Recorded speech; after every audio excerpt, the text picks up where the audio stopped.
ನಾನು ಮಾಡ್ತಾ ಇರುವಂತಹ ರೆಸಿಪಿ ಶಾವಿಗೆ ಪಾಯಸ. ಇದು ತುಂಬ ಈಸಿಯಾಗಿ, ತುಂಬ ಟೇಸ್ಟಿಯಾಗಿ, ಸ್ವೀಟ್ ತಿನ್ನಬೇಕು ಅನಿಸಿದಾಗ ಫಟಾಫಟ್ ಅಂತ ಹೇಗೆ ಮಾಡ್ಕೊಳ್ಳೋದು ಅಂತ ನೋಡೋಣ ಬನ್ನಿ. ಮೊದಲಿಗೆ ವೆಲ್ಕಮ್ ಟು ಕೃತೀಸ್ ರೆಸೋಯಿ. ನಾನಿಲ್ಲಿ ಒಲೆ ಮೇಲೆ ಒಂದು ಪ್ಯಾನ್ ಇಟ್ಕೊಂಡು 2 ಸ್ಪೂನಷ್ಟು ತುಪ್ಪನ ಹಾಕ್ಕೊಂಡು ಅದಕ್ಕೆ ಗೋಡಂಬಿ, ಒಣ ದ್ರಾಕ್ಷಿ ಹಾಕ್ಕೊಂಡು ಫ್ರೈ ಮಾಡ್ತಾಯಿದ್ದೀನಿ. ಇದು ಈ ಥರ ಗೋಲ್ಡನ್ ಬ್ರೌನ್ ಬರೋವರೆಗೂ ಫ್ರೈ ಮಾಡಿಕೊಂಡು ಅದಾದಮೇಲೆ ಇದೇ ಪ್ಯಾನಲ್ಲಿ ಒಂದು ಸ್ವಲ್ಪ ತುಪ್ಪನ ಹಾಕ್ಕೊಂಡು ಇದಕ್ಕೆ 1 ಬೌಲ್ ಆಗೋಷ್ಟು ಶಾವಿಗೆನ ಸೇರಿಸ್ಕೊತಾ ಇದ್ದೀನಿ.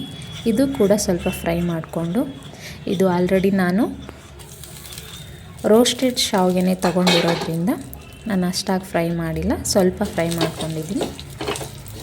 ನೀವು ಬೇಕಾದರೆ ಯಾವುದಾದ್ರೂ ಶಾವಿಗೆನ ತಗೊಳ್ಳಿ, ಟೇಸ್ಟ್ ಮಾತ್ರ ಒಂದೇ ರೀತಿಯಾಗಿ ಬರುತ್ತೆ. ಸೊ ನೆಕ್ಸ್ಟ್ ನಾನಿಲ್ಲಿ ಹಾಲನ್ನು ಹಾಕ್ಕೊತಾ ಇದ್ದೀನಿ 1 ಬೌಲಷ್ಟು. ನೀವು ಬೇಕಿದ್ದರೆ ಹಾಲು ಮತ್ತು ನೀರು ಈಕ್ವಲ್ ಆಗಿ ಹಾಕ್ಕೊಳ್ಳಿ. ಹಾಲಲ್ಲಿ ಮಾಡಿದರೆ ಇನ್ನೂ ಚೆನ್ನಾಗಿ ಬರುತ್ತೆ ಪಾಯಸ. ಅದಾದಮೇಲೆ ಇದು ಸ್ವಲ್ಪ ಬೆಂದಾದಮೇಲೆ ಇದಕ್ಕೆ ಅರ್ಧ ಕಪ್ಪಷ್ಟು ಸಕ್ಕರೆನ ಸೇರಿಸ್ಕೊತಾ ಇದ್ದೀನಿ. ಇದು ಸ್ವಲ್ಪ ಕರಗಾದ್ಮೇಲೆ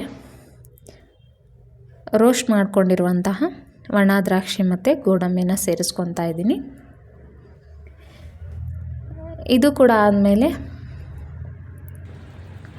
ನಾನು ಇಲ್ಲಿ ಸ್ವಲ್ಪ ಏಲಕ್ಕಿ ಪುಡಿನ ಹಾಕ್ಕೊಂಡು ಮಿಕ್ಸ್ ಮಾಡ್ಕೊತಾ ಇದ್ದೀನಿ.